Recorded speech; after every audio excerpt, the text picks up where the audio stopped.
এই ভিডিওটা স্পেশালি তাদের জন্য, কাদের জন্য ছাপরি? যারা ঘরে বসে রোস্টিং করো আর নিজেকে ব্র্যান্ড দাবি করো। তো রোস্ট কি ঘরে বয়ে করবো নাকি খেতে যেয়ে করবো? খেতে চকে বয়ে করবো না তোর মতো সেলুনে যেয়ে করবো? বুকের মধ্যে দম থাকলে রিং এর ভিতরে আসো। মারতে মারতে তো একবারে হোগার মাংস মাথায় উঠিয়া লাইছস। দেখি তোমার কত জোর আর আমার কত জোর। তোর যে কত জোর তা তো তোরে দেখে বোঝা যাবেনছে। মানজার মধ্যে তো এক বিজ্ঞত হবো না। এতেনটা এমনা বইরা আমি না করবাম।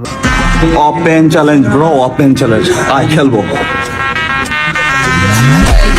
দেখো দেখো দেখো কেমন করে দেখো। হোগার মধ্যে মির্কি ব্যারাম আছে নাহি? ইমন করস কে?